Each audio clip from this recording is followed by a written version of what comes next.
The Mariners scored. No, but look, them 2 minutes, that was the anxiety. When Brett had just lost the belt, my heart was beating like, oh my gosh, I can't believe this just happened.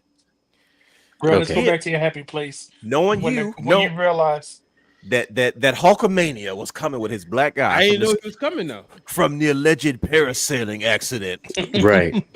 Macho took him out. That's what he your did. story. That's your What's the Be story. a What did man, it say? Hogan. There's a lot of stories about that one, Hogan.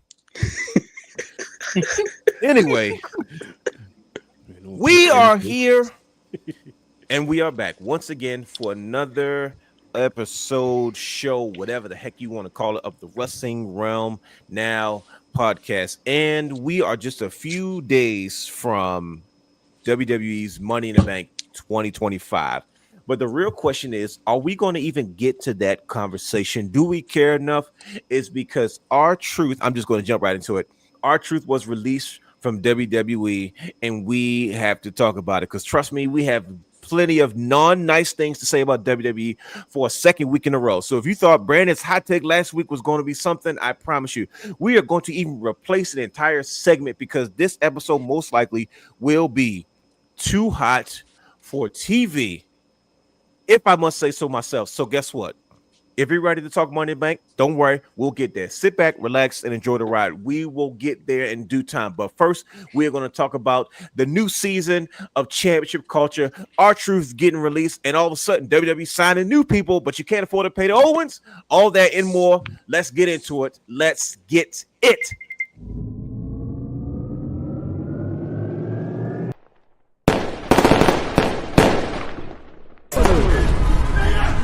Houston, we have a problem.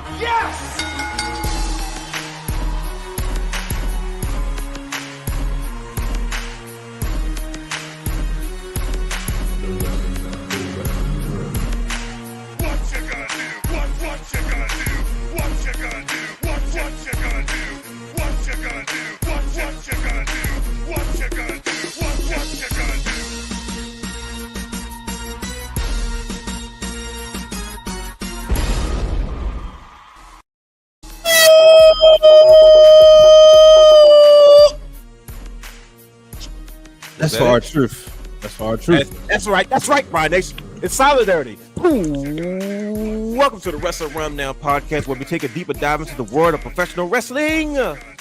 Now, I am your host, the realness himself. I'm angry, the realness himself. I said it again, the real Dwayne Allen, in the angry building tonight, and he is your host, Mr. Super Producer, Brother Hugh, and he's angry too. Has the third A to the A to the S, T to the A to the E, 3 to the R to the D is in the building today, and he is your host. Not just any guy, but the belt guy, and his belts are angry too. Brandon, the guy in the building, and he is your host. He's always angry. That's why he's a heel. The man, the myth, the legend, the creator, the founder of the wrestling realm. And still, in 2025, Mr. Steal Your Goddamn Show, and he's going to take TKO a new one tonight. Brian H. Waters is in the building. And welcome to the Wrestling Realm Now podcast. Good brothers, I would have asked you how you doing, but we had some interesting conversations before the show started. And Brian H. had to bring up WrestleMania 9, which has got me right back into the angry mindset that I need to be in order to have this conversation. We are here, gentlemen. We're a few days away from Money in the Bank, and we have to have that conversation. And we are going to also talk about R-Truth being released from WWE. I'm jumping right into it. I'm not going to waste any time. But with that being said, we are closer and closer and closer to the date. What date am I referring to? This may be an old video, but the sounds still ring clear. So if you're not sure what happens at this point in time. Oh no, we lost him. Ooh, okay. Oh, he was trying to pause for dramatic effect, realness, because I think he has something. You've been waiting for it every week. I think he has something to share with you. I think he uploaded it. Yeah, I think he uploaded it. Is it here? And do we have it? Not to take your thunder anyway, but just I don't I'm see almost it. sure he did. Oh, hold on. I think he did. Oh, my brother. Uh-oh. I think he had a chance to upload it. I don't think we see it. Oh man. every exclusive time, just for you. every time we introduce the show, right? Is it ready? We good? I'm looking for it. I don't.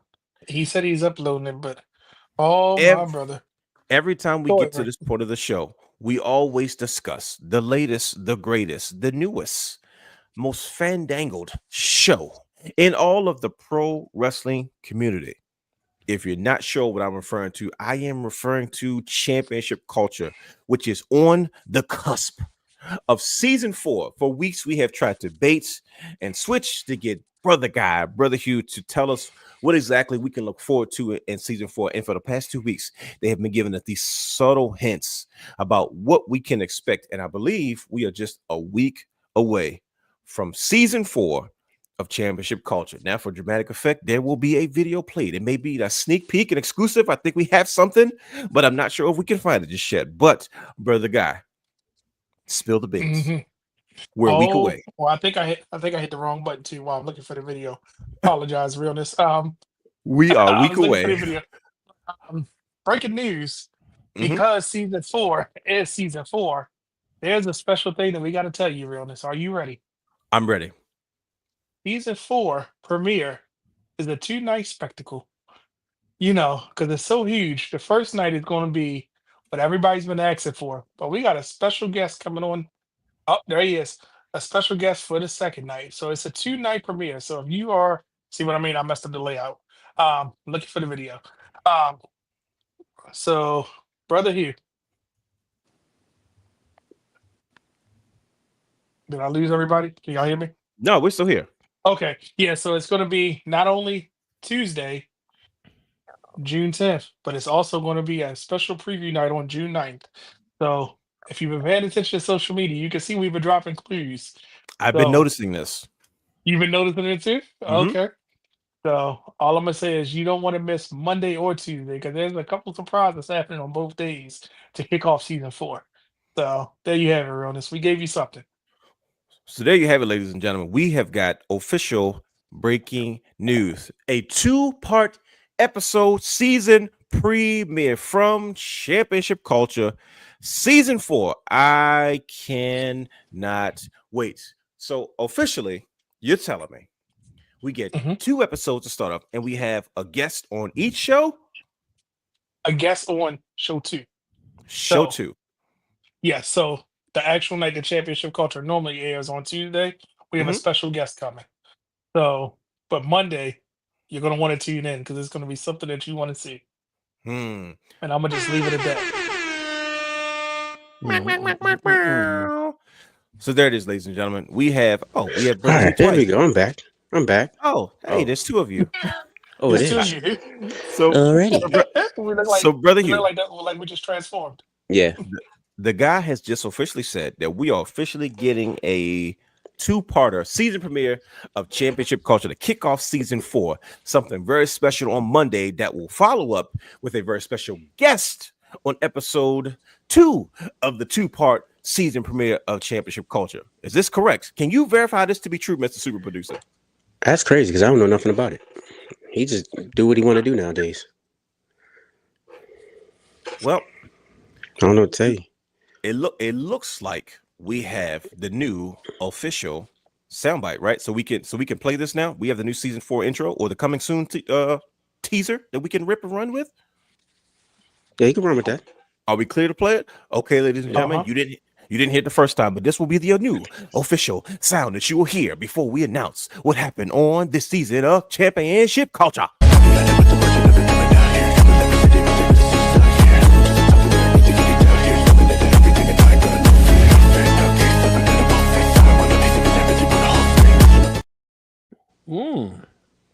Okay. I was feeling it, man. It took me back to my Jersey Shore, Robbie E. Zach Ryder. That's crazy. Days, baby. That's crazy. I'm sorry. I gotta play that one more time. Ladies and gentlemen, to celebrate. You know why? Because it's a 2-night episode, June 9th and 10th. So we're gonna play it one more time.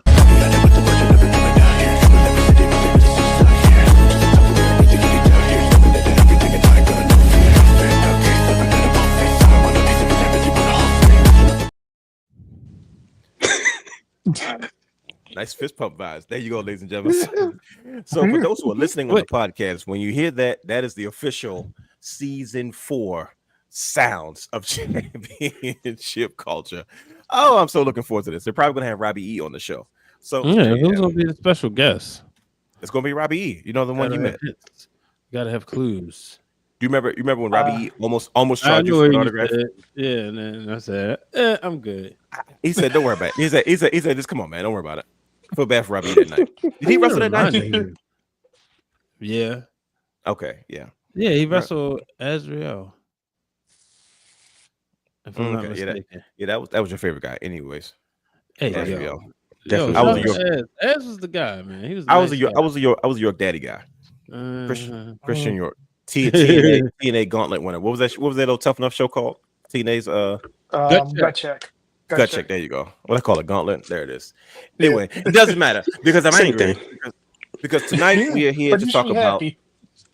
I'm glad Robert Stone landed on his feet, but we're going to talk about some other people who didn't land on their feet too well. Tonight we are going to talk about Money in the Bank. We're here to also talk about R-Truth being released. It makes no sense. I have a couple of theories. I need to get down to the bottom of this, and I'm sure everybody has a lot to say. So we may skip a segment or two, and guess what? We are officially replacing a segment. So without further ado, we're going to ask our co-host, Rocky Balboa, Mr. Apollo Creed, do us the honors and please ring the bell to ceremoniously start the show for us officially. Gentlemen, want to ring the bell? Ding, ding.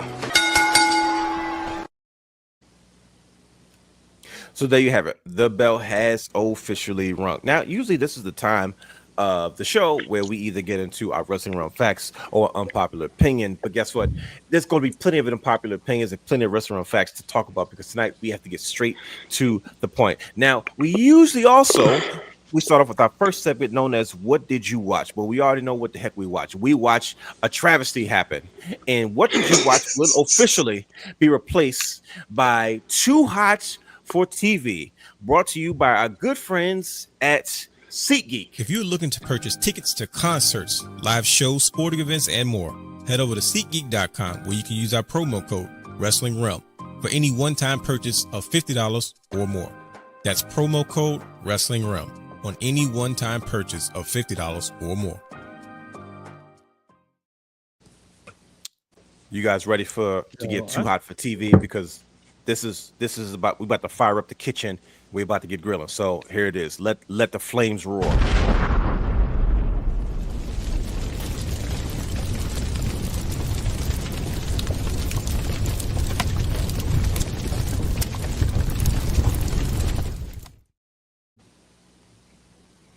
Good brothers, R-Truth was released. What in the world? It's not no formal segment. It's not no intro. This makes no sense. What are we doing? Hey man, this is crazy. Like, what the heck is I can tell you what I can tell you what I watched anyway, and that was a bunch of R-Truth clips. I woke up and I was like, "What? This can't be real." Because you know R-Truth, he's a jokester. You know what I mean? So I'm like, "All right, this cannot be real." Just to find out that it was real. Now I understand from a business standpoint, it might be a good move. But I don't care about that right now. In what way? In what way? From what I'm understanding, as far as cutting funds. I'm not trying to hit it, bro. Look. I'm not either. As far as cutting funds, that's what I'm hearing. But I ain't trying to hear that.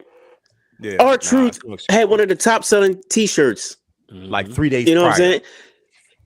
Come on, man. Come on. But what they need to do is they better take advantage of this and say that John Cena got him out of there. John Cena said, look, he's going to ruin wrestling. And he should have said, look, he should come out now or on Friday and be like, look, I told you I was going to ruin wrestling.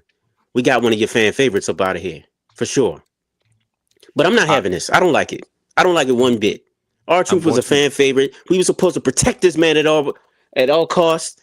And they just threw him to the wolves. That's crazy to me. Yeah. I'm going to address that, what you said, Brother Hugh, because I have a theory at the end. What's that? No, I'm waiting to the end. Okay. All right, go ahead. Because we got to get all this out first before I even address that. You feel me? Right. But go ahead, sir. Continue.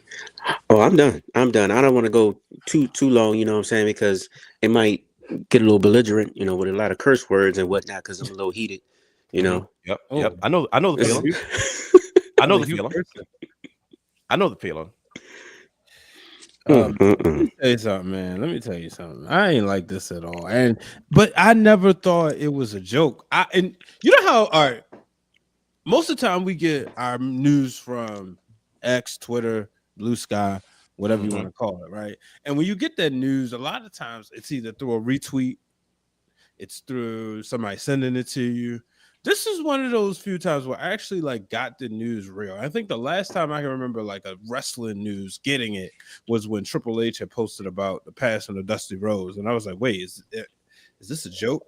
So I'm scrolling in the morning. I had just got to church, and I look and I'm like, Ryan Killings. And I couldn't believe it. So, I sent it, what I do, I sent it around. And it never occurred to me is maybe he think it is June 1st. Maybe he think it's April 1st. I was just shocked. Right. And when I saw Road Dogg's tweet, and I was like, oh boy, okay. That was then deleted. Yeah, exactly. You know what I mean? So I was very upset. And I said, and I've been saying this, and I'm gonna probably say it on camera for the first time. I miss the old McMahon. Vince wouldn't have did this. Oh my gosh. And I know that's not popular to say. I don't like the nasty things he's done. I don't stand for it. I don't condone it. What I am talking about, the Vince McMahon that was about the wrestling business. We did an episode in season 4 called "Was Vince McMahon Out of Touch?" And the one thing the real Dwayne Allen said that was very key was he was not out of touch with the business of professional wrestling. And this right here kind of proved that, I never thought, everybody was like, oh, Triple H. And I kept saying, I'm not drinking that Kool-Aid. I'm not. I always thought Shawn Michaels do a better job anyway. And when I heard that, again, we're going based on speculation, and we're reacting to the speculation. I read that it was Triple H's call, and I was like, okay, so you're getting another Vince guy out. Interesting. And it's just, it really, really sucks. I don't like, the terms like trimming the fat. Some things you just gotta have that locker room anchor. When all these tweets, and I think if there's anybody who could probably be brought back in a situation, it's him, because you saw so much love for that man. And I'm gonna share this. I'll wrap it up with a story. Last year in Philadelphia, the day after he won the tag team championships, the WWE World, and I saw some guy, and let's just say he was somebody who you wouldn't have thought was a wrestling fan, but maybe when you saw him, like, oh, okay, he was clearly, this was an older gentleman, looked like he had some challenges in life, and he was like, man, Truth, I want to rap to you. So he started rapping, and R-Truth treated that man as if he was a millionaire and rapped with that man. And I remember trying to get the video, and I couldn't get it in time. But just watching that interaction, and that goes to show you, it's a reason why that man's 50 plus years old and it looks like he's 25, because he treats people right. And you saw that with the outpouring of love from his fellow colleagues. R-Truth is not 50 plus. He can't be. R-Truth is not 50 plus. There's no way in the world. He's 55. I just saw this the other day. Yeah. Are you serious? Bro, think about it. He was with Tupac. It doesn't matter. He's 55. Yes, oh my gosh. I had the number wrong, but yeah. I'm like, wow. I didn't know he was that old. I'm sorry. I thought he was like 48. Yeah. Oh my goodness gracious, man. I think it's my turn. Well, I'm waiting for this. You want me to go before you went? Yeah. You might as well let Brandon go first. Okay. All right. I'll take it. Because you've been talking about this for a minute. I'm waving my Eddie Murphy finger. I got that. See, I got this Eddie Murphy finger thing going on. Brother guy. Sitting here seeing, and the thing is, we have to realize we're not behind the scenes. We only know what's been told to us. But from the outside looking in, more and more I'm starting to see that the honeymoon phase is over and the true colors are starting to be revealed. Big mother freaking facts. Sorry. And it's kind of scary because what does WWE look like without, and I'm just going to say R-Truth? Because if you think about over the last 20 years since he's been back, there are moments that we remember and it's moments that we look forward to whenever he's on screen. It's moments that at any time he's been inserted and he's felt like the most important person, no matter what he was doing. So you mean to tell me in a company that's splashing billboards everywhere, who are in partnership with everybody, getting money hand over fist, have outdated commercials of people in commercials that are not even teams anymore, not even relevant. You have people working behind the scenes, people being coaches, people being anything. You mean to tell me this man can't help with character development or something?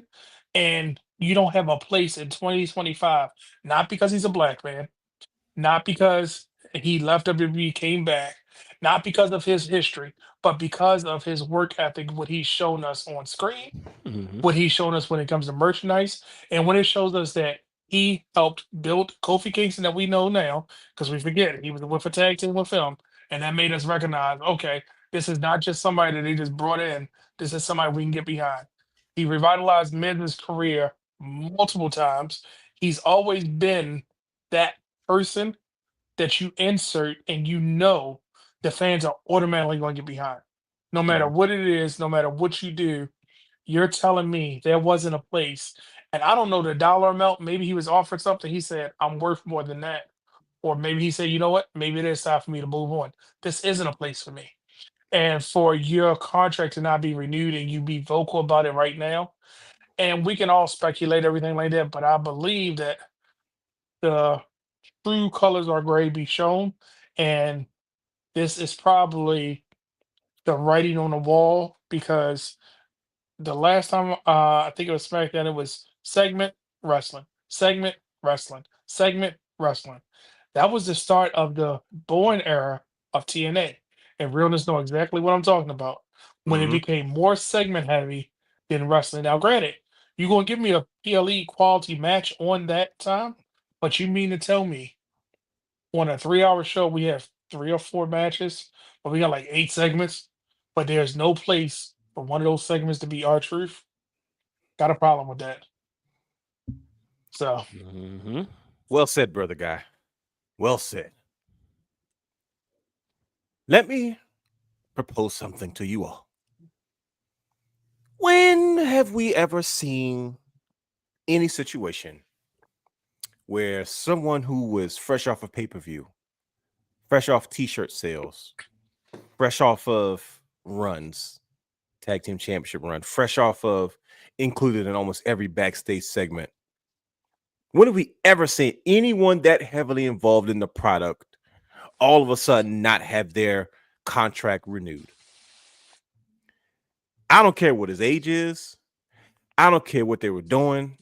We have never seen nobody that's been actively involved in the programming consistently, and we hear, oh, we couldn't come to terms in the contract. It just not being renewed. I've never seen that before.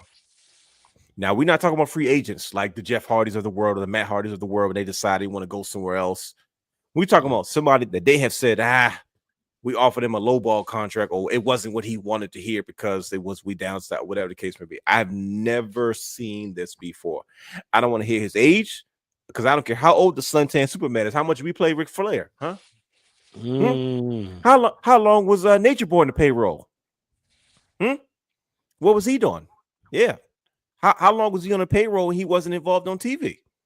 Yeah, let's answer those questions. How many times was Ric Flair brought back to be a manager for Randy Orton or with Charlotte at random times? Right. So I do not see a reason. I do not see anything that happens. I understand the Carlitos because I figured he was on borrowed time anyway. Once he was kind of relished to the comedic segment of the Judgment Day, I said, all right, well, same thing with a Sarah Logan. Like I said, she had a gimmick and a character that's not being used anymore. But I ain't listen to me. There's a lot of guys that came over from AEW. You can send them back. Send Send them back where they was going. You feel me? I somehow Apollo Crews still has a job. I'm trying to figure out he's nowhere to be found either. So somebody that's that involved heavily in the product, you mean to tell me that you called and notified, hey, listen, we're not renewing your contract. Doesn't make sense to me. Does not make sense to me. There's no excuses for it. He was not making that much money. I'm not trying to hate any of those things. Him and Carlito together were not making that much money to the point where you feel like, we got to turn a fat somewhere. We got to cut both of them. I understand Carlito because you probably paid Carlito a lot of money to come back in his position, and then he kind of got designated to his role in the Judgment Day. Okay.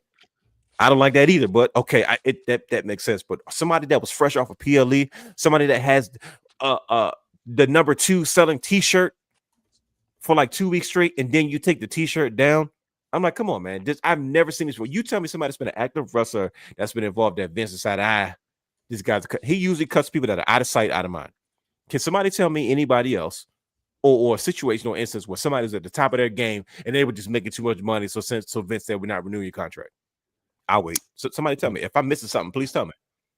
Oh, you said Vince. I was gonna say the closest we really got recently was Dolph Ziggler, but not this bad. But Dolph see, wasn't making money at the end. But Dolph wasn't doing anything either, though. Dolph was just regular. He wasn't in backstage segments. He wasn't in comedic set. He wasn't main event pay-per-views. He wasn't selling t-shirts. No, that's what I said. Yeah, he was not right. I said that's why I said it's the closest. So it's like guys like him and Shelton Benjamin, they were utility guys after a while, right? He was working with young talent, and they said, listen, we want you guys to be producer roles. Bobby Roode accepted the position. They didn't. They both said, nah, I still got some gas left in the tank. I'm not done wrestling. So they offered those guys positions. They just didn't want those positions after a while. Matt Hardy said the same thing recently. He said, look, I left because I knew Vince saw me as somebody to be like a backstage producer. He wanted me to start working with talent. And he was like, I felt like if I was going to stay, he was going to find a way to make me end up doing that because Vince always gets what he wants. So I left and went to AEW. I wasn't done wrestling yet. This is what I love to do. All we hear is R-Truth, sorry, they're not renewing my contract. What? I smell a turd in the punch bowl, gentlemen. Unless we're being worked. And I propose another theory. Unless we, as Brother Guy said, are being worked. Is there any chance in all the world that somehow R-Truth is a part of something dramatic like John Cena's redemption story or something in a way? Let me give you my reasons. Let me give you my reasons why I think this. Or if I'm being positive, this makes me think this is something that could potentially happen. On one hand, when Daniel Bryan got released for choking out Justin Roberts on TV, there was a fan outrage, right? And he was brought back. They released him. I think he worked maybe 1 or 2 dates. They brought him back. And to me, that's a situation where I say the fans forced the hand of the industry, right? I think R-Truth has a chance to be that particular person. But let me tell you why something about this does not make any sense. We talked about him being in the matches, right? Fresh off of a PLE, fresh off an important role, fresh off of doing this the last time is now thing with John Cena, a Ron Cena t-shirt. They go through all of this stuff. And I know contract negotiations aren't just something that comes up, right? It's something that it doesn't just, you just don't decide, oh, let's talk about this one day and decide, oh, we're not going to renew your contract. This has got to be something that has to be ongoing. It's because why would they put him in a PLE pay-per-view match in the match with John Cena if they weren't going to renew his contract? Right? Why would they make that whole t-shirt and have him go all out and do what he did, even the backstage segments and stuff like that, if they weren't going to renew his contract? Or if they felt like, we're probably going to lowball him and he's probably not going to come back. And why the heck would R-Truth get on X and say, I have been released, they're not renewing my contract? Because being released and not renewing your contract is not the same thing. But I do understand why they do that now is because of what happened recently with what's her name? Was it Dakota Kai? No, who was it? Somebody just recently. No, Carmella. It was Carmella. Yeah, she recently came out and said they never even notified me they weren't renewed. Like we were in contract negotiations, and all of a sudden they decided not to. They let my contract expire. So I understand why they're probably telling town like, hey, listen, we're not renewing the contract. But why would they say, hey, sorry, y'all, I'm being released and not renewing my contract? But remember, she was vocal about she was asking for work. She said, let me come back. I'm ready. I can do this. She was asking. She got caught up in, unfortunately, being a mother, out of sight, out of mind, and then had all this influx of talent coming in. So they were like, if she would have let her go and then to try to bring her back and try to find something creative for her to do. That's on one hand, right? But R-Truth is different from everybody else that has gotten released. That's why I say, is there a chance, brothers, and this is where the discussion is going to go, is there a chance where Triple H has gone to a different creative space and he said, we're going to start really tapping into stuff? And let me tell you why, and I'm done. We're going to move forward. One, what The Rock said. When LaGreca, I'm telling you, when I saw LaGreca lose it on his show about a television product, I said, this is different. You don't see older fans get that affected. You see that fiery passion to the point where The Rock had to break kayfabe and say, listen, I don't think you understand how we're doing things now. Everything is going to be worked, whether you see it on here, social media platforms, TV. We're not turning it off anymore. You know, before you turned it off, you watch the show because they've given us so much, right? They even have a show talking about what goes on behind the scenes. But how do you keep kayfabe alive? Let's take it to spaces where it's supposed to be dead. Right? Let's go on Chris Van Vliet's show and say certain things and speak as if I don't understand why they pulled me out the match. Maybe this could be leading to something else. Is there a chance that Triple H regime has gone to a different level? Maybe this whole R-Truth thing is just a part of the John Cena redemption story. What if one of the last thing that John Cena does in order to turn back faces, bringing back R-Truth or something like that? I don't know. Something is there a chance that could be possible? I wouldn't be against it because if you I saw on Twitter that there's rumors out that John Cena found out that he was about to be released. So this was like basically a last minute attempt to get him over, and hopefully they would keep his job. That whole the whole segment in the match at Saturday night main event. That's what I'm hearing. Okay, but I don't know how true it is, of course. So let's talk about that. Let's talk about that then, brother. This how we about to debunk everything. Yeah. So if that's true, did it not work? Did he not have the #1 selling T-shirt? Hey. Do you see what I'm saying? Hey. Did they not have an exchange where R-Truth looked at John Cena and said, "Man, look, this is like it's me you doing this too," and John Cena kind of looked like, "What am I doing?" but still turned heel. Did it not set out to do what it was going to do? If you try to save somebody's job and say, look, this is my last ditch attempt. I'm hearing this. I'm hearing these rumors. They're not going to renew R-Truth's contract. Let me do something to get him over. Is he not proving his value in the company, though? He's proving it big time. So he not only proved it, he broke through. He proved that back with the Judgment Day. But go ahead. Right. Yeah, even when he was a tag team champion, like he just keeps showing there's value in me. And the thing is, and I thought about, okay, who better to really get because there's been a lot of negativity towards WWE, right? And who's to say Triple H said, well, let's lean all the way into it. What's the biggest way to get really people pissed off? And we let go of their favorite, right? Just to be employed to bring him back. And who's to say, and I think it's too soon to have him in Money in the Bank, get the briefcase. You know, I don't think that's the way, but I think it's a way that creatively something could happen that he comes back. And when I say something, a SummerSlam is a 2-night. We need a spectacle of some sort. And the way the stars are aligning right now, who's to say he won't come back and do something that way? But I don't know. I don't know if it's a creative space because I know the word release and not renewing a contract are two different things. But the fact is, the man doesn't have a job right now. And we're probably not going to see him on TV anymore at all. Do we know that for sure, though? That's what I'm saying. And when you say they're not going to renew, does that mean 1 day, 2 weeks, 3 months? Who knows what that means? Let's speculate even more. I'm giving you all the evidence, right? So we can have this discussion, right? Carlito said my contract ends in 2 weeks. They never specified when the R-Truth contract is up. Nobody's ever. Right. That's one, right? Road Dogg said something, and I said, Brian, you think R-Truth had heat with somebody backstage, which seems like it's impossible, is because he said, I love Run the Truth killings, and I don't care who knows it.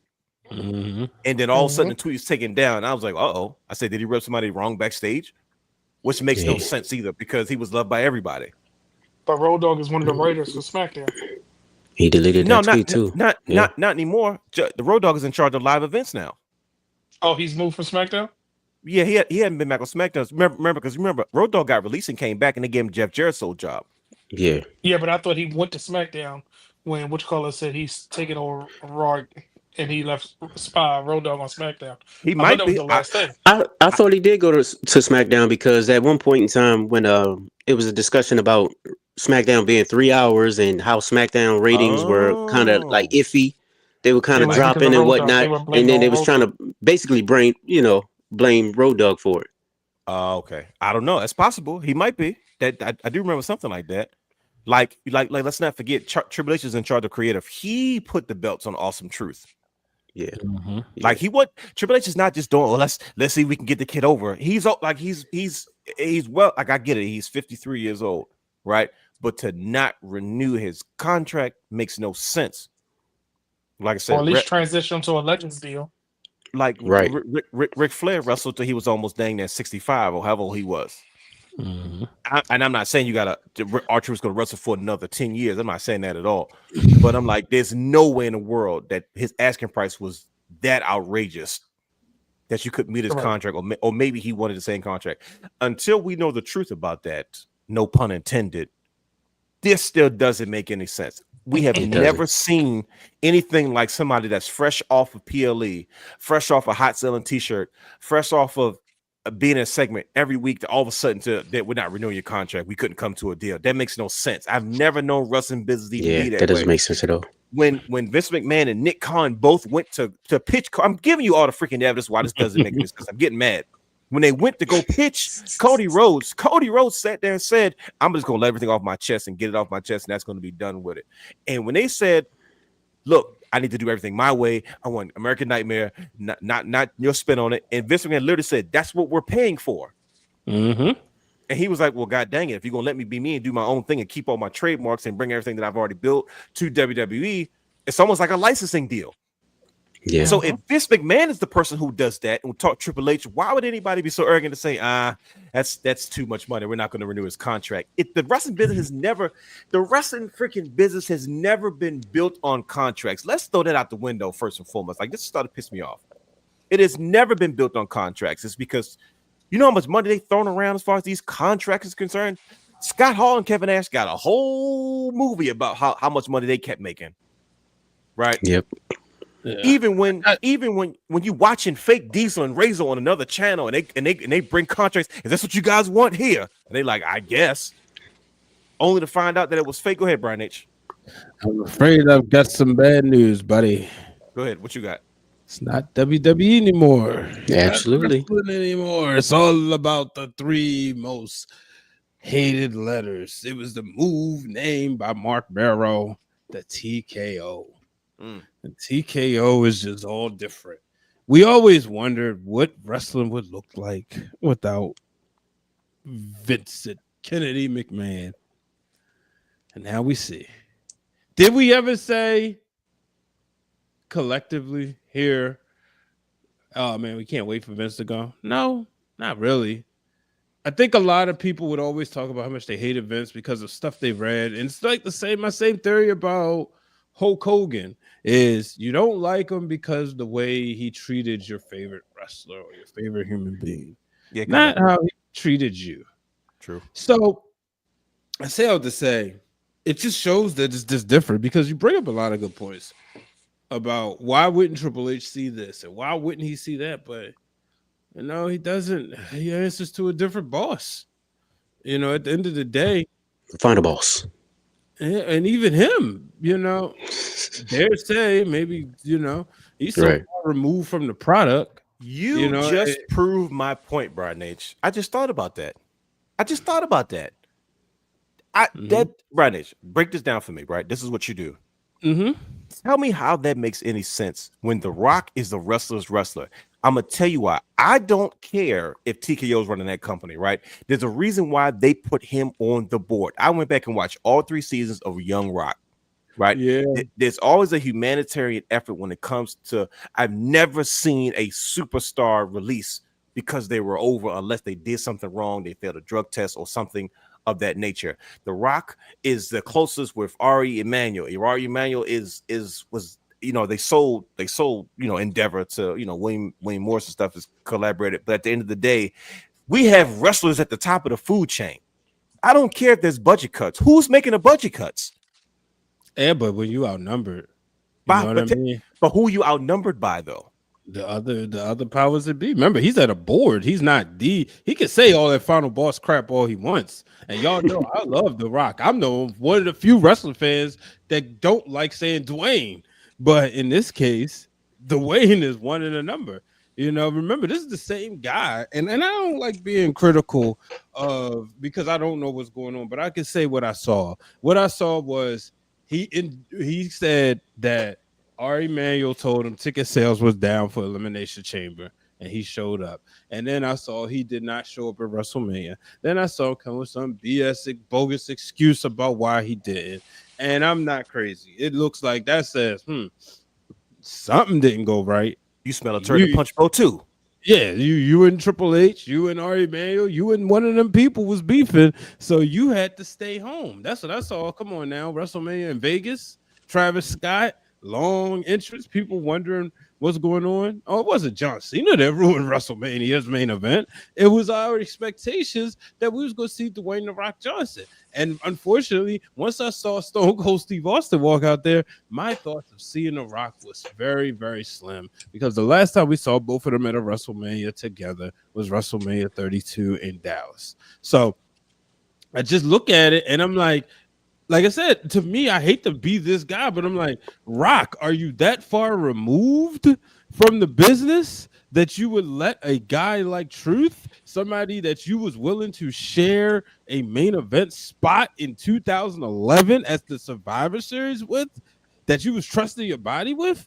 You know what I mean? And so I don't know if it's him, and then I don't know if you guys saw, gentlemen, little word on the street that TKO might be in a little bit of trouble financially. Man, that's not confirmed. Is TKO private owned? Is it private owned, or they trade? No, they trade on the stock market, don't they? Yeah, Okay. I'm a shareholder. You know, my joy shifted, but I don't know if it's true. I hope it's not. But you know, when you said like they said UFC sent it down, and now WWE is being forced to make up that debt. That's what and I saw this on Grok. I need to see this on the Better Business Journal. I saw it on Grok. You know what I mean? The Twitter thing. I think that's what we call it. So when I sit back and I think about that, I'm like, all this stuff. You know, the business guy. It was like, man, we was 3 years ago with WWE. 3 years ago around this time, we're right at the 3-year mark when Vince was like, boom. All the Wall Street journals and all that stuff, the information came out. And then next thing you know, we headed into SummerSlam. Brother Hugh and I there. I know Brother Hugh was just super excited because all these returns was happening. We saw the ring be lifted, something we never thought we would see. Yep. That was a great spot, by the way. And it made us think it was going into a new era. And then slowly but surely, we had that WrestleMania, Vince like, let me get those shots in, young blood. That bad night after Mania, but then Vince was back a little bit, hands on the product, and it's just like we don't want your hands on the product. We just want your hands in the boardroom, like you said before when we talked about it. He had to come back because he had to initiate the sale. But now I think he sold his baby to the wrong people. I'm not buying it, Brian H. I'm really not. It's nothing about this is making any sense to me whatsoever. You trim the fat from places that you're just not using. He was fresh off a main event spot. That's what's so hard about it.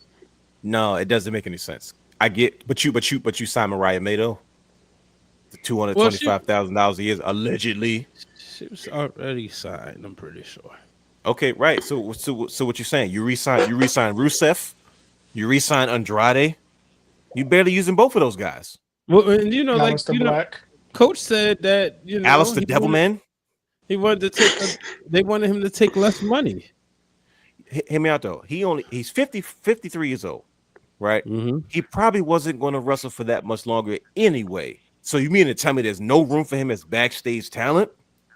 You mean like?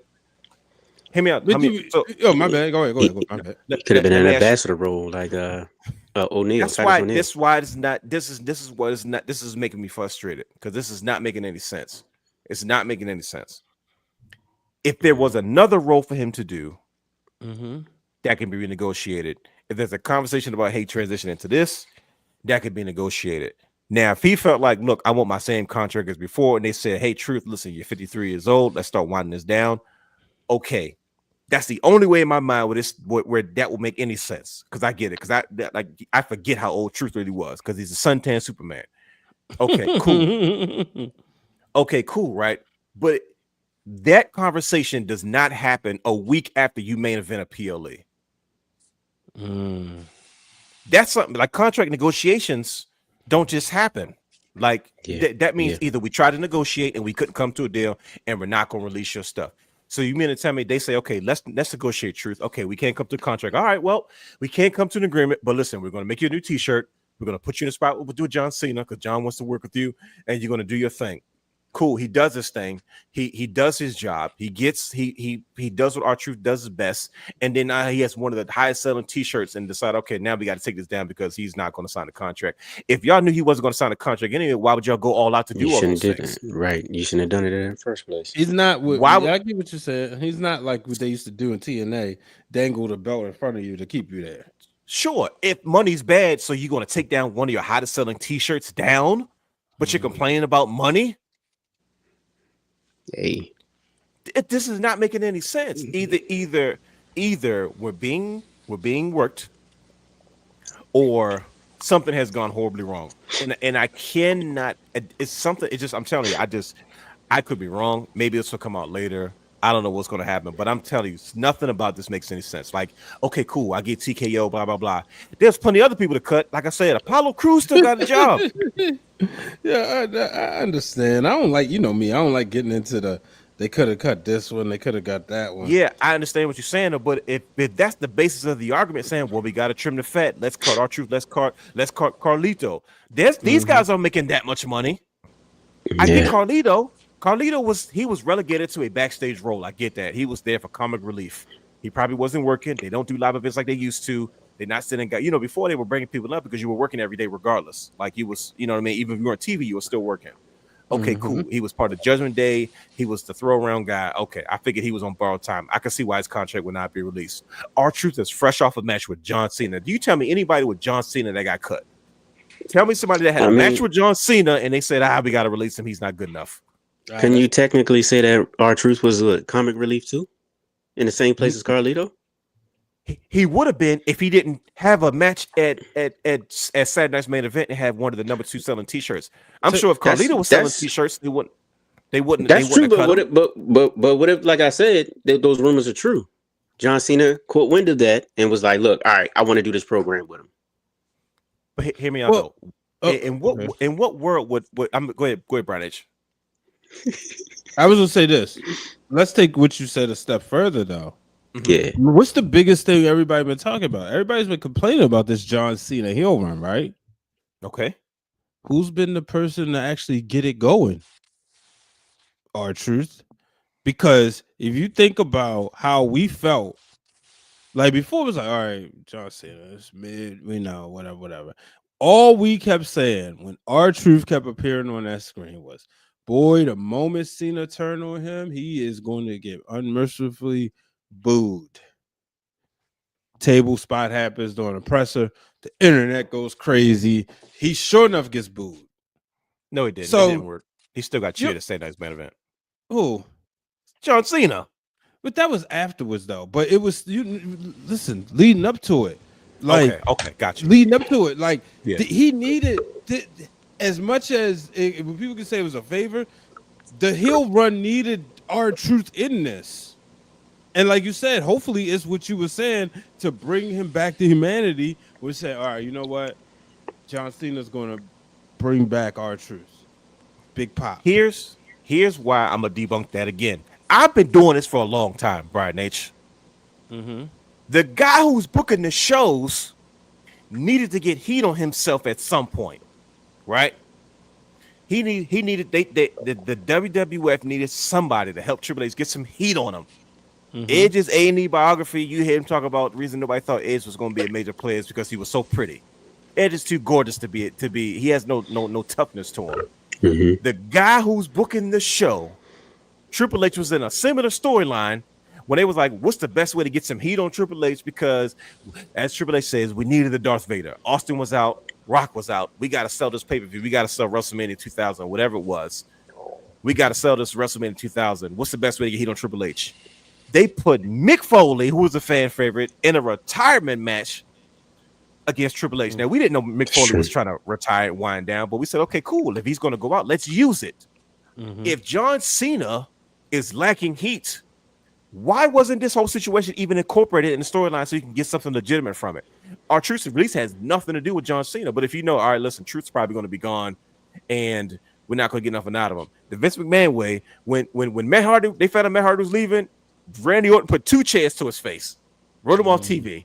When Ricochet was leaving, decide he wasn't resigning. All right, Braun Breaker, throw him through a car windshield. Yeah. That's historically how this is the wrestling business we talking about. We talking about Mr. Creative, right? I'm the chief content officer. It makes no sense for him not to say, well, shoot. All right, Truth, listen. We can't come to an agreement. We hate that you got to go. Listen, let's put you in this last thing with Cena and let you ride off. Let's get something from it. John Cena, put it will make sense if John Cena had beat Truth to a bloody pulp and put him through a windshield, and then a couple of days later they said our Truth has been featured in Endeavor. It would be like, oh, it will make sense. That's why he had that with John Cena. That's why John Cena beat him up, stuff like that. And you know how much like you said it yourself at the beginning, at the top of the hour. You said if John Cena would have beat the dog piss out of our Truth, if he would have put that man down really bad and said our Truth is gone from the WWE, I made sure he's never coming back ever again. And then a few days later he gets released. Oh my goodness. John Cena shows up on Raw the next day. You wanted your heat, you got it. So what? Okay, so now we talking about Triple H. We talking about the master student of creative. Why wouldn't he incorporate that if that was the case? This is why it's not making sense to me, brothers. Come on, man. Somebody got to give me something else. I don't think that's the. Go ahead, brother guy, because you've been quiet. Go ahead. I don't think that's the case. I think it's more. The more that we look into this, and I know we all got in the back of our head, we don't know what we want until he gives us what we want. That's what the Triple H era has done, right? So I thought it was kind of strange because on brand for our Truth to put something out there that we know, okay, when's the payoff going to happen? When he said he's got it released, and then it was clarified, no, his contract wasn't going to be renewed. So to confuse you and get the narrative going, but there was no time frame. And then remember, even if he say it's 2 weeks, he still got a 90-day non-compete clause, right? But no, not necessarily. All of those Not things. Not if your contract is up. I'm sorry, you're right. Your contract is up. You can go sway the next day. But it goes back to what you just said, though. That's the difference between your contract expiring and being released, right? So he said he got released, but because we know what the internet thinks of that, oh my God, 90 days, he's going to show up at AEW. He's going to show up at TNA. But my only question is, he went through all of this. We didn't get it. The typical thing would have been to put him in a career versus title match. That's Vince McMahon booking, right? Yeah. That's would have been Vince McMahon booking would have been he get destroyed and then we never see R-Truth ever again. That's the Vince McMahon way of doing things. And that's why I'm thinking it's got to be more to this, or it's got to be something that we're not privy to because we didn't get that. Because that would now we're all talking about it. Now this is what's going to be trending. This is what's going to be important. Everybody's going to be tuning in and say, okay, is R-Truth ever coming back? What's going to happen? What's the next move? Because we didn't get that at Saturday's main event, which would have been a perfect send off. But if we look at Saturday as the main event, would that have overshadowed everything else on the card? Would that have been the main event? Would that have been big enough for R-Truth and we would have satisfied when he lost and walked away from WWE? Because just imagine, he was the first match. He would have lost that match. The crowd would have been irate the rest of the night. They wouldn't have been able to enjoy the show. Saturday main event would have been hijacked, just like in NXT. We want Truth chants busted out, right? So who's to say this isn't something? Because everything about it makes no sense. And we're all racking our brain because you can't tell me I just main evented. I went through all of this, like from a booking standpoint, and now you're just gonna write me out of the limelight like it didn't even exist. So that's why I'm like, it's gotta be something else because you don't have a spot for him, but you got We can go to the roster and say, who's who that's still there, but you got all these people that's just there. You know what I mean? But R-Truth and Lisa, at any given time, you could put him on anything, and he would. Heck, he could have showed up in Evolve, NXT. He could have showed up in TNA. He could have showed up anywhere and been that flag bearer that he has been for WWE. Mm-hmm. None of this makes any sense. It doesn't make any sense. But let's move on to a positive spin on this. Let's book the return of R-Truth, because let's stay ahead of this. Mm-hmm. I want to go first. Here's what I see.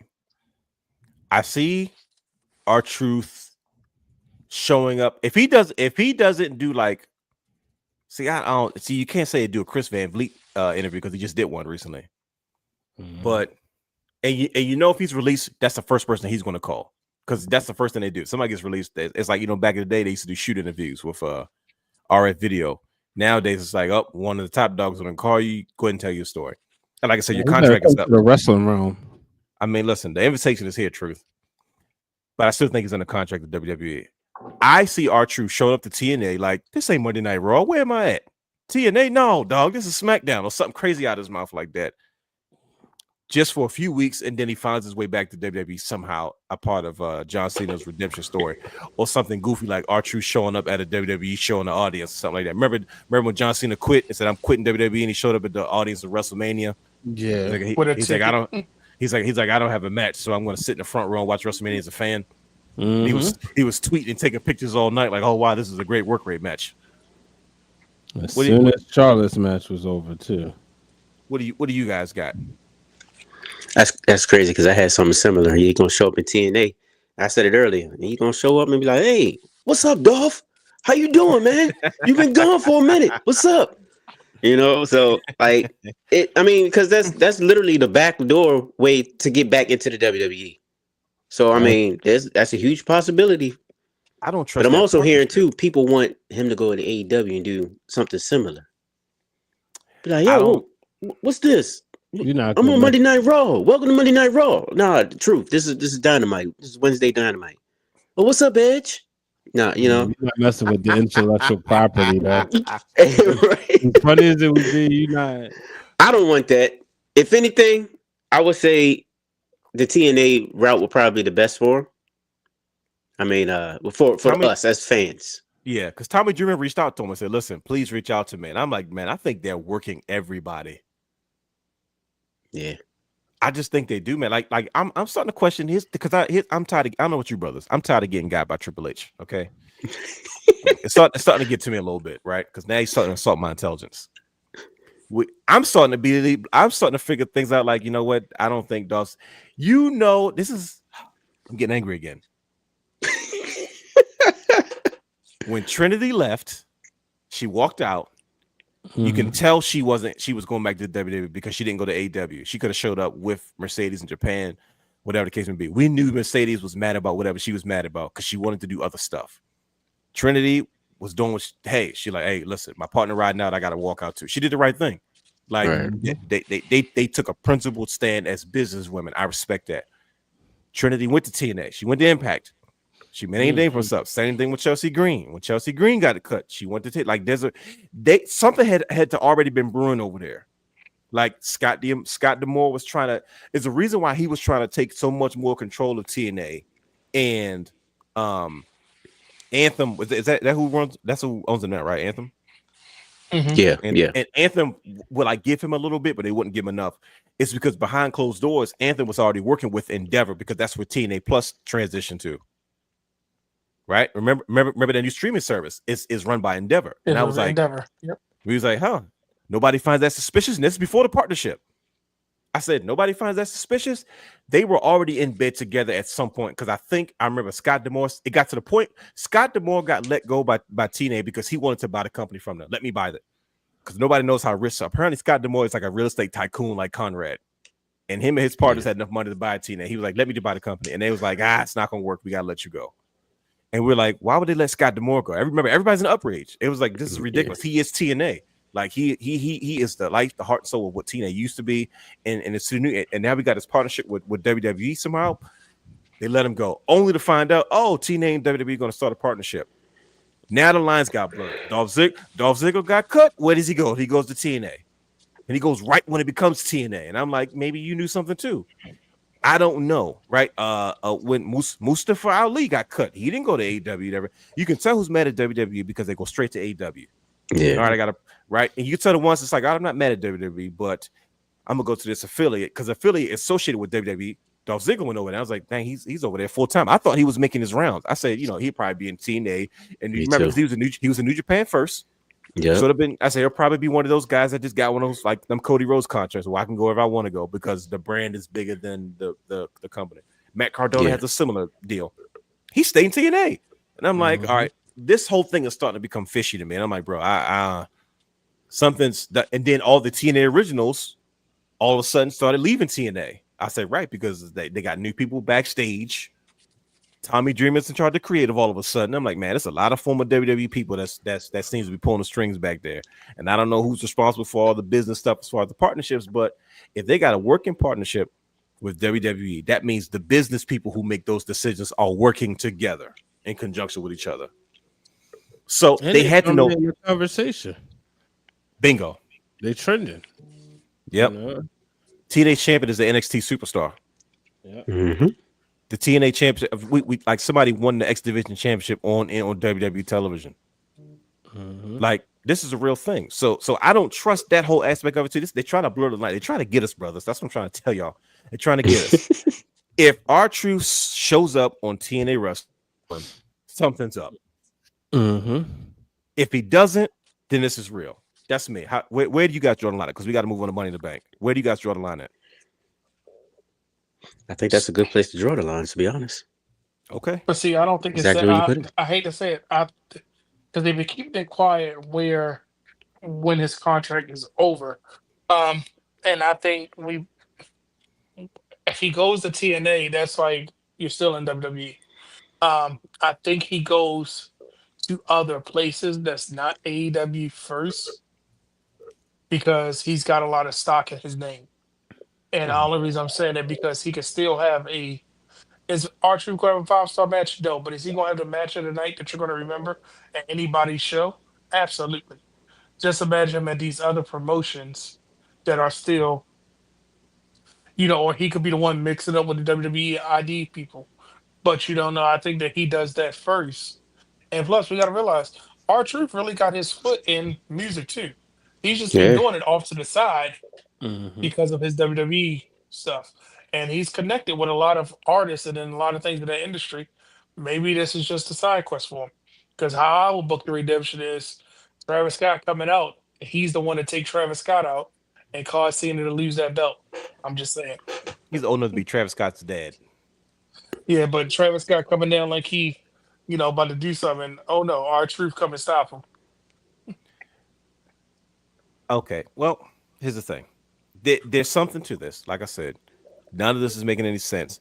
I'm gonna tell you another reason why this doesn't make any sense, and we got to move on. I keep saying it, but they're not gonna get me this time, fellas. They're not gonna get me this time. After the show went off, CM Punk grabbed the microphone. He tried to stand up for Jey Uso. It's because after the show, as the show was going on, you can't hear on Netflix, but everybody's saying we want truth, we want truth, we want truth, right? And CM Punk grabs the microphone. I don't know if it was after the whole Raw went off, or because I stopped watching it, or the house show, whatever the reason was. I mean, not house show or dark match or something. CM Punk goes, "How dare you all chant for somebody's name that's not here?" Trying to be funny because for years we all chanted CM Punk when he wasn't there. He was trying to calm he was being a company man. I don't know why. He's like, "How dare you guys chant for somebody's name that's not here?" And then he goes, "Now hit Jay's music." And they shut everybody up by the Yeet Fest. And I'm like, yeah, y'all are taking attention away from Jey Uso. So like, why is everybody trying to toe the company line all of a sudden? CM Punk is as rebellious as they come. So why is he like, no, shh, don't do this. We got something cooking. He's trying to keep everybody calm long enough before the fans actually turn on everybody. And they like, wrestlers, don't wear R-Truth t-shirts. Please don't throw gasoline on the fire. We're trying to do something, and we're trying to keep this fire controlled before it spirals out of control, like it did with Daniel Bryan, because we saw it happen already organically. Okay, so there it is. To be continued. We're going to get to the bottom of this. I'm sorry, fellas. I couldn't take it. R-Truth, Suntan Superman. Money in the Bank. I'm not gonna take it anymore. Exactly from Network. Here we are. Money in the Bank. I don't know if anybody even cares to even have this conversation anymore at this point, but for entertainment purposes, let's discuss the PLE. I just realized something. I'm actually going to Los Angeles literally like the weekend of Money in the Bank, and I'm like leaving before it even happens. Oh man, didn't even realize it. I was like, wait a minute, this is in Los Angeles, California. Didn't Are even you know sure you leave it because it's the time zone difference, so it's probably like 12 o'clock or 1 or 2 o'clock over there. Bro, I'll be gone. I wouldn't even. I'll be. Wait, you got to hit the streets, bro. I'll be hitting the streets on that Friday. Do they have anything going on that Friday? The people might be out, Ah, So hit the streets downtown LA. You might see a couple people. You might see LA Night. Go, yeah. okay, all right. So I might do that. I might. There, don't start, brother Hugh. Might see Stephanie Vakir. Nah, Stephanie McMahon I want to see, but not well. See Stephanie Vakir, I'm okay with that too. Anyways, Money in the Bank. This is an intriguing year, gentlemen. It looks like we only have 4 matches so far, right? Yeah. So we have the men's Money in the Bank with LA Knight. Yeah, you hear me, brother Hugh? Yeah, I hear you. Penta, Andrade, Solo Sikoa, Seth Rollins, and El Grande Americano. I wonder if any of these guys' contracts are coming up. Right. Too soon? Okay. Right. Mm-hmm. It makes me wonder who's going to be the one to walk away with this year's Money in the Bank briefcase. We said this last week when we talked about it. We said whoever's in the match will dictate and show us what direction they're potentially going in. So I'm seeing a lot of utility guys, right? Mm-hmm. And it's not a negative statement. It's not a negative thing. I see one top guy and a half. I see Seth Rollins, show enough, LA Knight, familiar face, but then you got Solo, you got Penta, you got Andrade, you got El Grande Americano, right?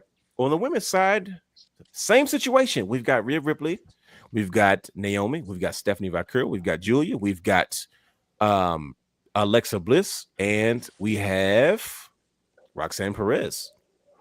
A lot of new faces, a lot of new opportunities. and then we got to do the Mega Powers handshake. I know y'all about the same height, right? Y'all we got to do the Mega Powers handshake, like Hogan established. Right.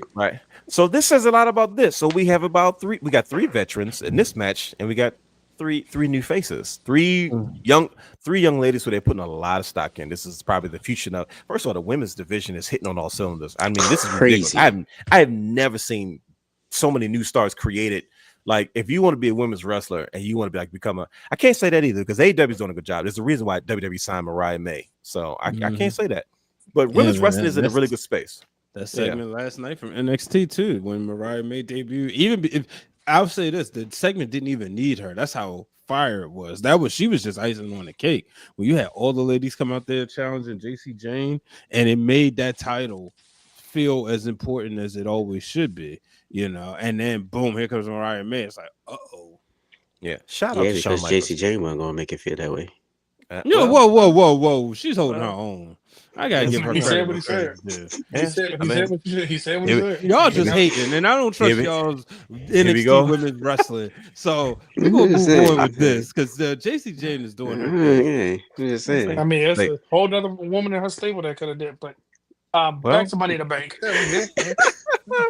Speaking of the women, we got another excellent women's matchup. We have Lyra Valkyria, another young face that they're putting a lot of money in, and the man Becky Lynch for the Women's Intercontinental Championship. And I believe this is one with stipulation, correct?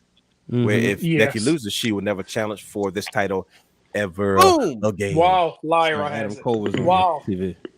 Wow, Lyra has it. That was the whole thing. While she has it, there you go. Yes, thank you.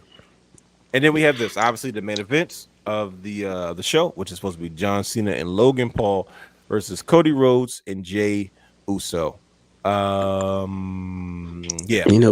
probably get a 5th match on Friday. They'll probably be last minute added. Maybe a Zelina Vega match. There's gonna be a tag team match. I would say you trying to be funny.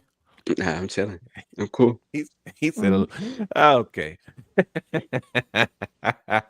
Okay, so let's start. Let's start here with the men. This is an intriguing matchup to me. How do you brothers feel about this field? Now, usually it's from the beginning of where we started to where we are now. Money Bank is usually a star-studded field, right? But this has a different feel to it. We have relatively familiar faces, but guys that we have not necessarily you would consider to be like the next main event player, with the exception of maybe 2.5, maybe you could say Seth Rollins, LA Knight, and Penta.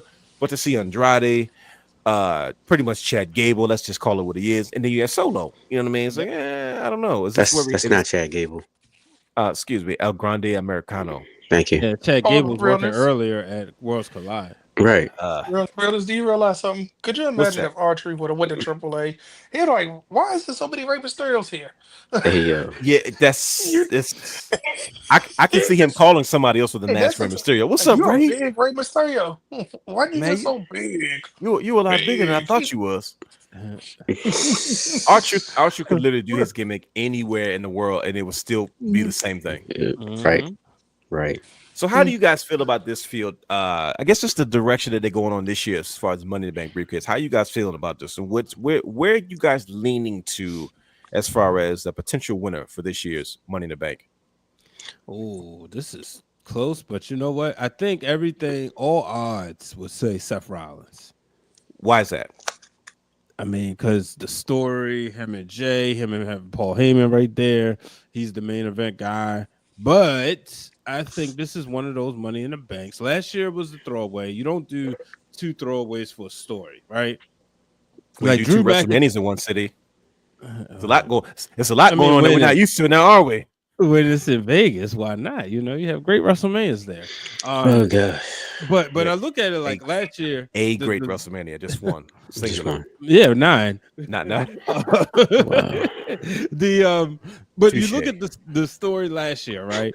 Mhm. And it was all about the enhancing that Drew and Punk story. Yeah, Seth Rollins could win and cash in on Jey Uso. We know but you don't need the briefcase for that. So I think this is a briefcase that you'll see around for a while, one that'll be carried for a while.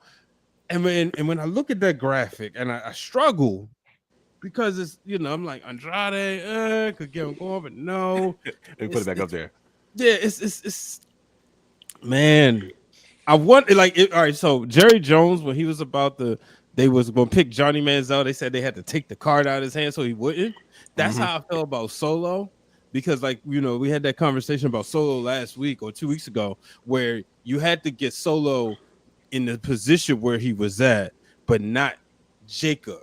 Because if Solo had to follow Jacob, it would have been tougher. I could obviously see Solo winning. No, and then listen. And then go ahead. And then pissing everybody off and cashing in on Jacob, because this is a new WWE. But but my real pick is a guy that they just invested so much in, and that's Penta. Off bricks. I'm going with Penta. That's the pick. I gotta go with Penta. I refuse. I hear prototypes in. The heart says LA Knight. I think LA Knight's time is past. I don't think he's a Money in the Bank winner. I know people think I just don't, man. I don't see LA Knight as world champion. He is in a new Slim Jim commercial, bro. That's got to mean something. Yeah, and they did just what they've been hyping it. That's his ceiling. He doesn't need to be a world champion. He's not, he's not Macho Man. Well, you know what? It probably doesn't mean anything, especially if you can be in a PLE and main event and have the number 2 selling T-shirt against everybody and still can't come to grips with the contract. So you're probably right, Brian H. And guess what? Soto is looking good tonight. I just had to throw that out there. Another strikeout for the Orioles. They are up 3-2 in the bottom of the 8th inning. I need 10 more games. Brother guy, how you feel about I want 2 more games. How you feel about this field, brother guy? Because I'm gonna tell you what it looks like to me. It looks like a main eventer, and these guys are gonna put in a great match around that, and whoever's not gonna wrestle the most is gonna win. Do you want to go first? Since you always say I'll take your takes. Go ahead, brother. It don't matter to me, bro. I'm still gonna say what I say. So, so I don't think it's gonna be a throwaway year for Money in the Bank either. But I think it's because we're so money hungry in this WWE. Who out of this could sell the most briefcases? I was thinking the and same. And Penta has the coolest gimmick to have a red briefcase It's gonna show up in that, AAA. yeah, that's literally, he can be teasing. He could cash it in on the AAA champion. He could cash it in on NXT. He could cash it in on a world champion or the WWE champion. He could even probably go show up in TNA again, his TNA. home, where he So was a dumb. former TNA champion. I Why don't like not? none of I this. mean, so I think that he has the biggest upside to make the most money if he wins. Mhm. Hate to say it, I hate when the matches are a lot of feuds being thrown together because we know Solo and LA Knight don't have any love loss. All right, we got that. Penta and Americano don't have no love loss. But then you got that wild card Andrade, who I think is there to keep He's up the with wild Penta. card. He's the wild card because he doesn't fit in any of these equations. But you put him against Andrade with anybody, he's going to have a good spot. He's going to have a good match. He's probably there to keep up with Penta so they can do the high Bingo. fly. I don't want to call it spot monkey stuff, but to Yeah, do no. all that stuff that Penta like, hey, we can do this, right? All right, Brother come on. guy. You know, Who did Andrade have a random? Him and Buddy Murphy had that random ladder match on Dynamite. That was like a match of the year candidate. We were like, yes. are they We're like, feuding or what we are doing with doing this? Like, where did this come from? It was just out of nowhere. It was You're probably definitely. right, brother guy. It ran through like 3 commercials, but Andrade, you can put him with anybody, and it's going to be something you're like, oh, well, that was good. As much as my heart want to say this is what Andrade needs, I gotta agree with Hollywood. I think it's going to be Penta, but I think it's going to be Penta because he has the most money behind it.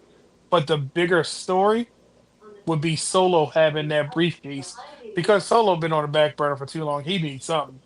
This man needs something. He got to have something. I'm sorry. I don't mean to keep ranting, but how the heck you talk about you in debt, but you just brought a whole nother promotion? Like somebody's not lying. Somebody's not telling the truth about these books around here, man. I'm sorry. I don't mean to keep that, bro. Yeah, that's possible too. come on now. You not if you in dire financial straits, you're not buying another promotion. Not You're at all. just not doing it. If you're saying this company is struggling financially, but there'll be a great investment for us long term, and you want to trim the fat somewhere, we know what trimming the fat looks like because we lived through the freaking New Generation and the Monday Night Wars. I'm sorry, I don't mean to keep that. They got me. They could have just got rid of Alberto. That would have saved them all the money in the world. I think they did. I But thought I can't they just did. beat them. So I can't just beat them. So and they did change Triple H belt. I never liked that belt anyway. Brother Hugh, talk to us, man. What's Congratulations, this look Brandon. like for you? Congratulations. You did exactly what you said you were going to do. I told you to go first. But I told you. first of all, I didn't see Seth Rollins in it. I felt like Braun Breaker should have it, but They had to sell this match. exactly. Plus, I think that can lead to the breakup of that faction later on down the line. What's the name of this forced faction anyway? Like it's so Who pointless. knows? Those Who guys knows? don't even. Bronze and stuff. The guys in black. I don't know. Just, Men in black. I don't know. But yeah, when I initially look at this, I'm thinking Penta, he's gonna get canceled out by Grande Americano. Yeah. Andrade, like you said, he's there to show off spots. his skills in the right. He's the spot monkey in the match. LA Knight is okay. No, don't do that. he gonna show off. You know, LA Knight gonna show. Okay. He do show off on the pay-per-view on the PLE. He do. I got unfortunate news though. Problem. What's that? I got to bet. I think he's just there for the Slim Jim sponsorship. Exactly. You heard? It's gonna be Slim Jim stickers on the lattice, bro. Oh my gosh, bro.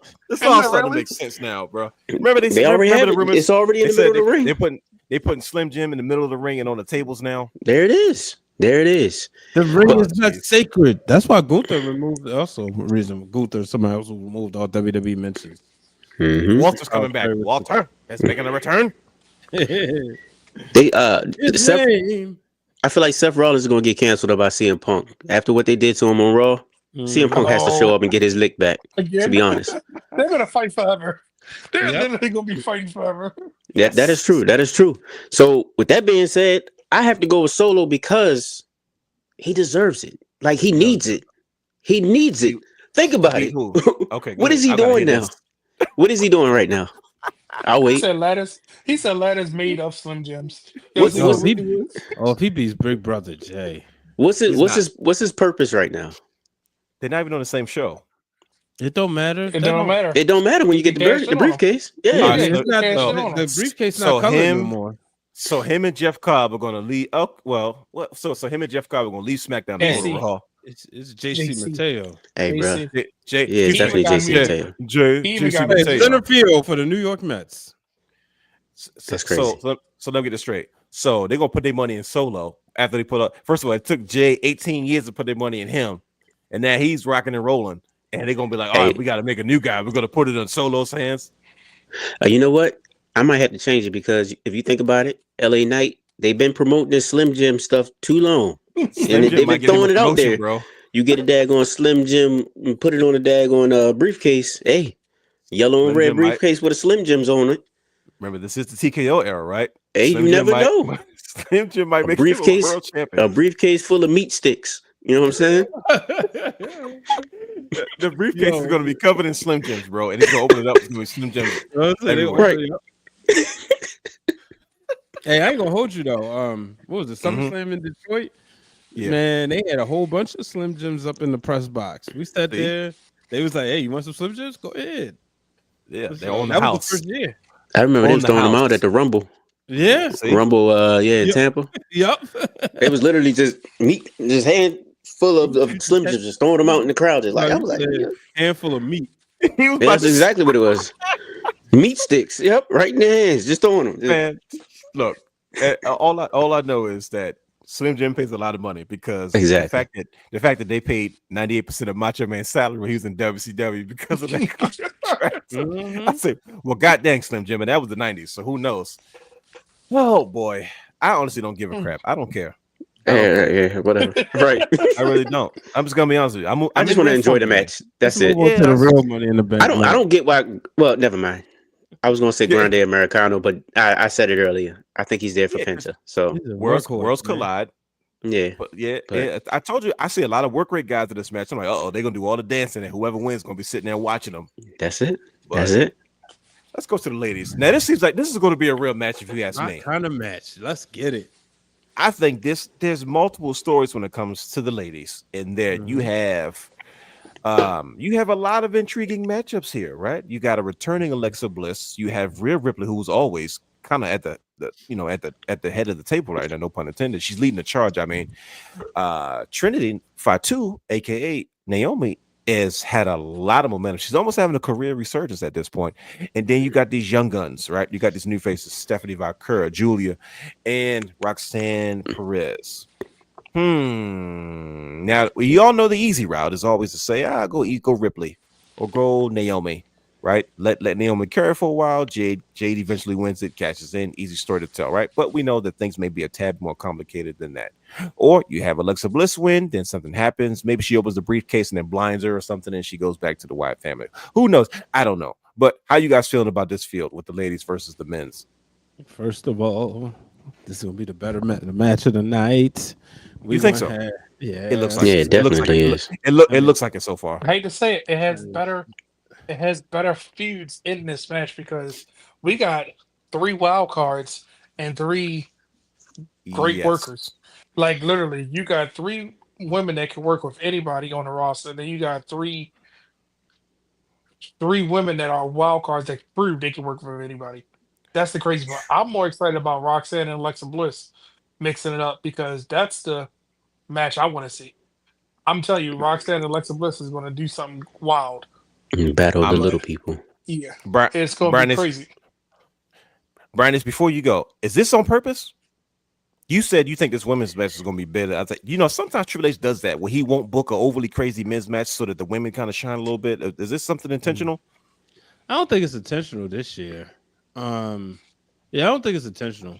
You But just I think it's just going to be think- better? Yeah, It's okay. going to be better. you getting your your newer faces time to shine. You clearly invested a lot of money. I should say a lot of resources. I'll say that in Julia and Stephanie Valkyria. Roxanne is the prodigy, but you just look at she's been in the Royal Rumble, she's been in the Elimination Chamber. Now it's time for Money in the Bank, But Naomi career resurgence, and proceed with caution, baby. Give There you me go. that briefcase. I want it in black, and it's gonna be selling just like last year. We had the Tiffy time, and I thought about I doing don't know about that, bro. Shout out to Damian Priest last year, a few years ago, because Damian Priest was that was the first briefcase, and there may be some others. That's the one I vividly remember seeing, the Senor Money in the Bank briefcases. Yeah, the purple one.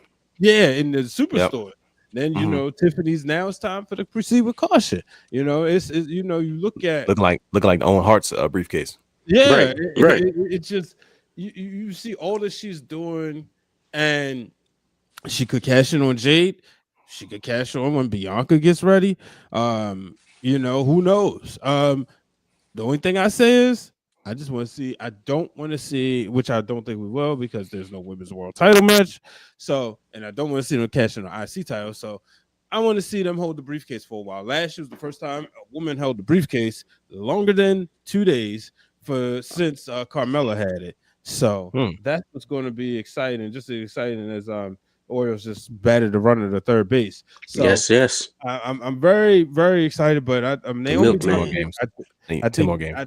I think Rhea's the pick everybody expects, but Rhea Ripley in a briefcase, that just goes against wrestling society. Like, it's not necessary. Yeah, it's so unnecessary, And Stephanie just got there. Alexa Bliss, I can see the Wyatt 6 coming out to try to make her come home or something. You know what I mean? And yeah, Stephanie, I'm feeling shenanigans too. Yeah, so it's gonna be interesting though. Okay, Brother Hugh, how you feeling about this field so far? Who do you think's going to win? It's much better than the men's for sure. But look, I don't want to be the guy to call shenanigans for everybody, but is this a possibility that there's shenanigans for Naomi? There's shenanigans for Roxanne, because you have a Liv, you have what's her name? Diesel. You have Diesel. Oh God. Raquel. Yeah, Raquel. With her cool sunglasses. Right, the coolest of the cool. You know what I mean? She's a great heater, by the way. She is. Her sunglasses. Stephanie and Julia. They would be great candidates for it. Sure. But they're just getting up to the main roster, and I don't think it's really necessary right now. Okay. Plus we had that. Go ahead. No, so where you leaning? Oh, plus we had that stare down between Rhea and Stephanie. So I'm thinking Alexa Bliss, because she's kind of lost in the sauce for me. What exactly has she really done? Like, I think they were. I don't know. Shenanigans. Exactly. I feel like they're holding off for the YS6 stuff, but do we actually get that? You know what I'm saying? Yeah. So maybe you can go ahead and put that on her. I would love to see it on Naomi for promotional purposes, and plus she deserves it. But then you have Jade and Bianca, right there too. So with that being said, I'm gonna go with Alexa, just for the process of elimination. I feel like she needs it the most right now, because we don't know what's going to go on with the YS6, because we've been waiting forever for the YS6 to actually do something consistently, And I think they're having a hard time booking the YS6, but I don't know. I'm gonna go with Alexa with it. Okay. How about you, brother guy? You see the women's field, right? Yeah, I want to say Naomi, but I feel like Naomi and Rhea will be perfectly fine without the briefcase. Sure. I think they can both be in a main event space or in a marquee match, because Evolution is coming. I think that that's true. they have a lot of stock in Julia and Stephanie as being the future international stars. And when I say international stars, I'm not putting over Roxanne. I'm saying in the international market, they literally have, because Stephanie is doing double duty that day. So they have a lot of stock in both of them, even to the point that I think Julia will be okay. She's going to be the one to take the title off Zelina. Let's call it what it is, because they already teased that. And Stephanie will be perfectly fine taking that belt off of Becky Lynch when she gets the Intercontinental belt. So I think it comes down to a Roxanne, because Roxanne is getting the live Valkyria treatment. She's been the bridesmaid, hasn't been the bride. Every match she's been in, same thing they did with Lyra. She's having a very similar track where showcasing Oh her, snap! she's not winning. So Mm-hmm. She getting as much as that I Liv Morgan treatment. Mm-hmm. don't want our text message Oh being snap! blown up, exactly. Brian H is going to be on one. The prodigy, told you she's the greatest. Look at her. NXT Are I you think finally. she's done yet? In the he's gonna words of no. your Oh no, tribal chief Solo let me Sikoa. let me finish because No, minus she's the Funkaloa. one that needs this because if not, what is going to happen to Roxanne Perez? He needs that briefcase to be unpredictable, just like Tiffany was the newest face in that match and she won. And it took a little while to figure out what they want to do with her, but Roxanne, she needs that to be able to. Okay, maybe she doesn't belong with Raw. Maybe she belongs to SmackDown. Maybe she isn't Liv face talking about how much better she is than Liv.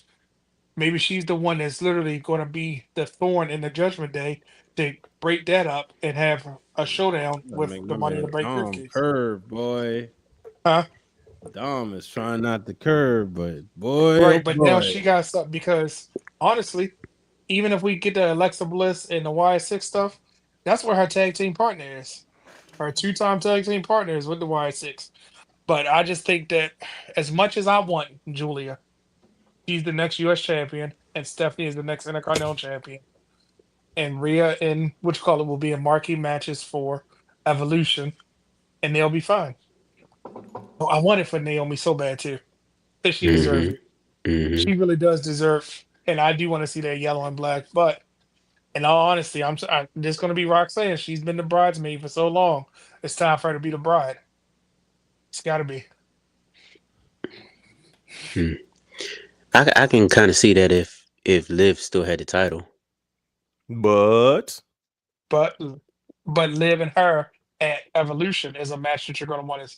They can That's build to true. her and Liv at Evolution, and it'll throw you off if she's the Miss Money in the Bank. She Mm-hmm. can punk rock it up and do something with it to be her own signature thing. But Mm-hmm. imagine her and Liv having that match. They mid card, nobody paying attention, and then she magically cashes in that night too. You wouldn't expect it coming because she had a match, and she could cash in either one. Look at your boy making errors. My bad. Go ahead. Huh. Making errors. Yeah. Not you. It's the Oh, game. It's my you bad. watching the game? well, speaking of eras and speaking of new stars, we talked about this Lyra Valkyria treatment. Always the bridesmaid, never the bride.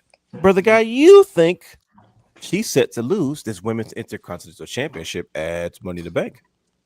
Mm-hmm. Why is Absolutely. that? Tell us why. Because now we got a character from Lyra. You can move her into something else. She's got because she was missing something. Sure, And connection with the fans somewhere. yeah, she was missing something. And I think and I should have said my whole play. Becky comes back. I mean, Bailey comes back, inadvertently causes her.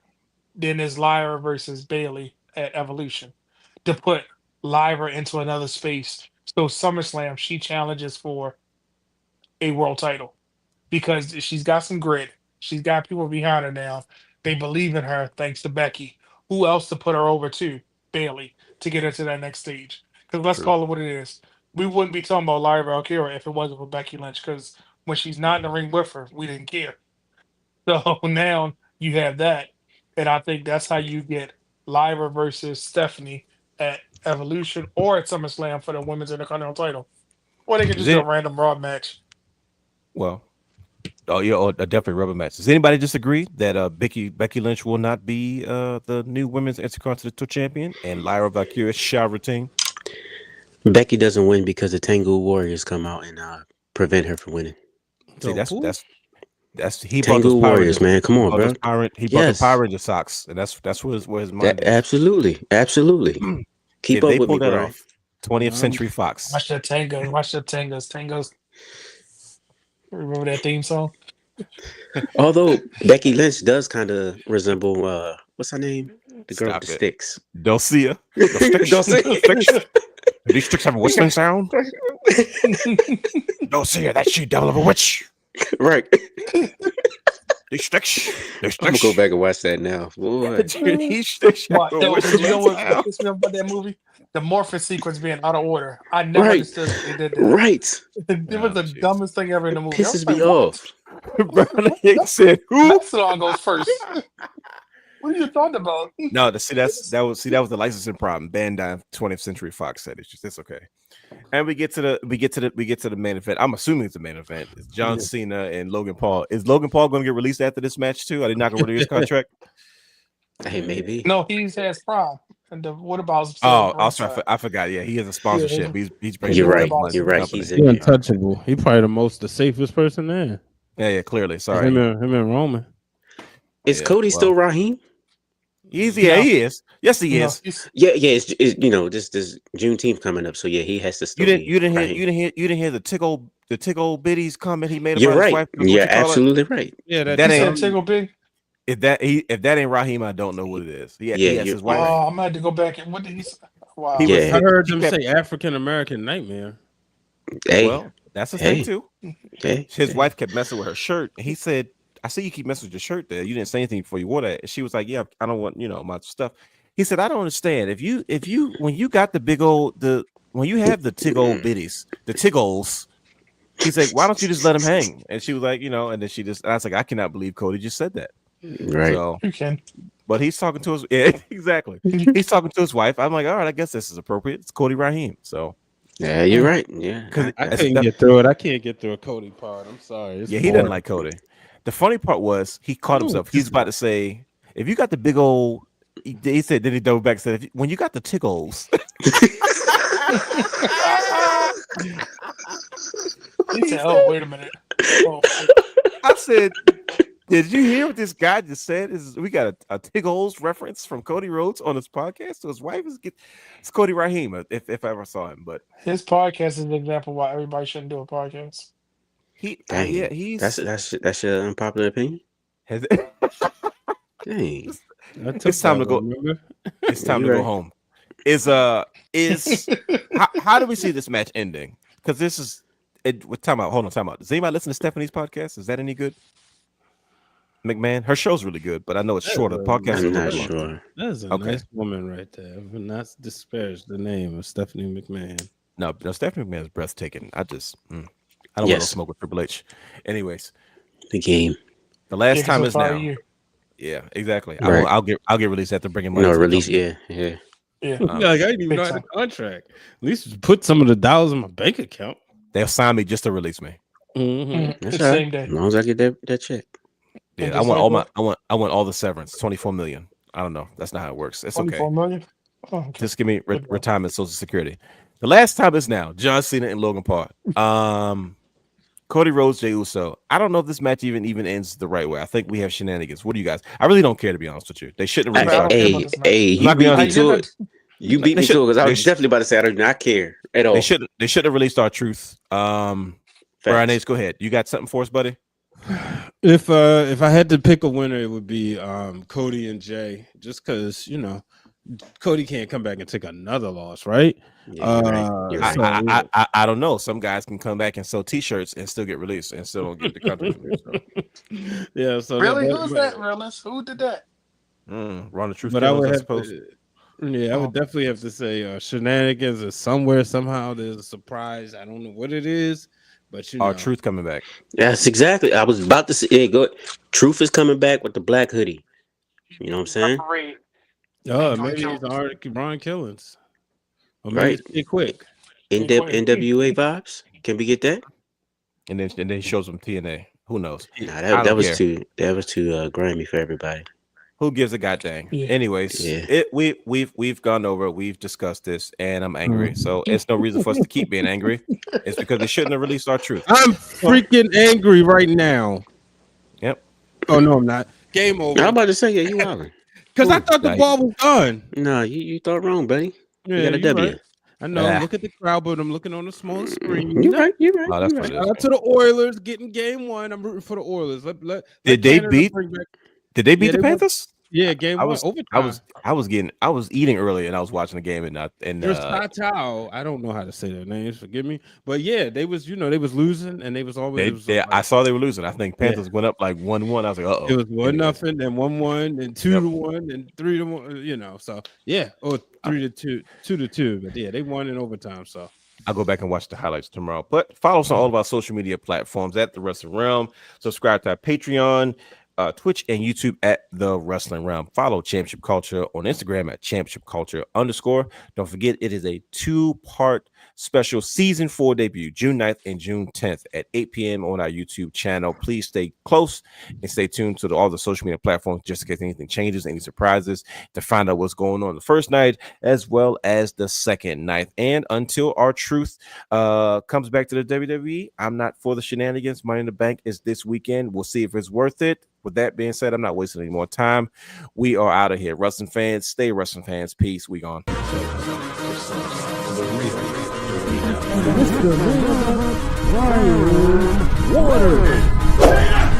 Houston, we have a problem. For all exclusive shows and bonus material, subscribe to our Patreon channel at patreon.com/thewrestling_realm.